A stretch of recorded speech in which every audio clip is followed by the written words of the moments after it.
I'm Diana Theisinger, and I am Steely's Program Manager for Digital and Professional Learning. And it is my great pleasure today to be joined by our guest who's talking to us about writing to learn and has a few Change One Thing strategies to share with us in that category. Thank you. I'm Björg Larson. I'm in the physics department. I'm a teaching professor. And this is my Change One Thing. How long have you been at William & Mary? This is my 4th year here, but I have taught for many years before that as well at a different institution. And your Change One Thing today is about using whiteboards in the classroom to encourage active learning. I started using small whiteboards in class. So it's very much like, so in the context of having the students write things down and thinking about every single communication every single problem that the student writes down is a writing piece, which just changed my whole mindset about how to write a physics problem, how to ask the students to answer a physics problem or writing it. And I feel like there's various different ways you can do that. And one of the very most concrete things that was such a tiny thing that really worked was this idea of using little small whiteboards in class. So it's very similar to doing a poll EV or even a think, pair, share. It's like kind of combining those two things, but having this whiteboard, it's impermanent. They're not turning this in. I usually have them in small groups or, pairs when they're working with the whiteboard, and they're just having to physically write things down, and they are free to kind of mess things up or doodle it or, rewrite it. And then after you all talk about the answers in the larger group, then you erase it and it's on to the next thing. So it's quick. It gets them off their devices too, which is, a piece that I've, noticed more and more. I like to have them just let's just deal with our handwriting. Let's deal with a physical object. And so those are the,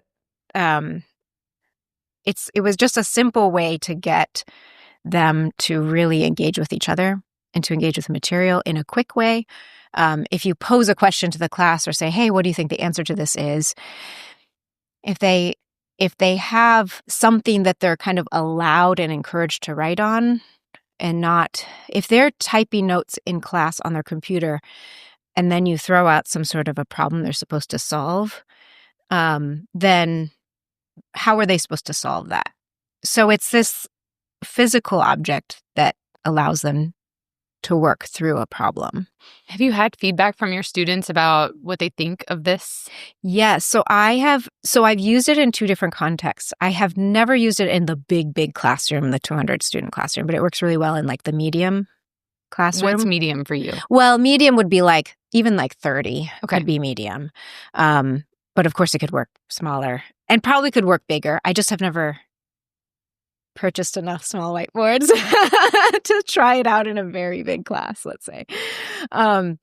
So yes, I have students give me feedback in the classroom that they really loved that because it, then they're discussing it with their partner or their group mate and they're writing it down. It makes them more engaged. They're not bored. And then you can quickly, throw out a question, have them work on it, and they can throw it back at you, the answers or the thoughts. And I feel like it could work in any context. I'm usually working with, physics problems, but it could work in other kind of discussion questions too.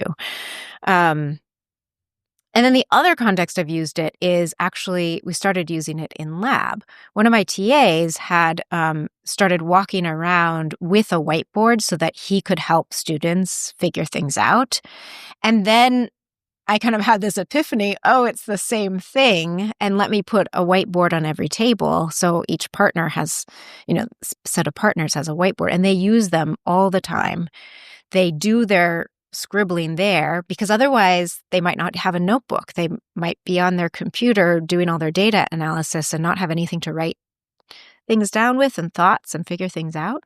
So it's like a little bit of this, almost because of all of our use of technology, that they don't have a place to write things down. And so it serves as this spot for them to like figure out their ideas. Yeah. And is it a place for them to like draft and work through mistakes? And then like, do they take what they've worked out and kind of commit it to the computer afterwards in their notes? They can, especially in physics lab. Yes, exactly. They like work it out and then they can like write their answer, or they'll even, because it's a lab report, they can take a picture of their work and upload it. To their lab report. So they'll use it in various different ways. In the classroom, I think it's more of just the thought process where they're just working it out. Maybe they're taking notes also, but usually not. It's more of just like getting that through their, doing the brain process of working out a problem like in front of them visually with their hands. If you write it down, it's passing through a different part of your brain. You're physically seeing it. You're physically writing it. And I think it processes differently. And I think it goes to a different part of the memory to do that processing. So I think even if it never gets written somewhere else, it has this effect of kind of sticking in the brain because of that. Yeah, right? Yeah. And I think particularly, you mentioned some of the pressures that we see in classrooms across content areas and campus contexts that, if you have the temptation of a device, it is tempting to, switch from notes to exploring something else or even just like, I want my notes to be pretty. And so I'm going to work on some formatting here. Yes. And then, I missed something. Yes. So giving students the permission to disengage from all those distractions and to just be focused on what we would call active learning strategies. Yes. And building some muscles. They're practicing in a really low stakes way in the classroom. Yes. And then I love that jumped from, hey, this can work in a lecture setting to this can work in a lab setting, and that they could even take a picture of it and put it directly into their lab report once they've got everything worked out. Yes. Yes. Yeah. Thank you so much.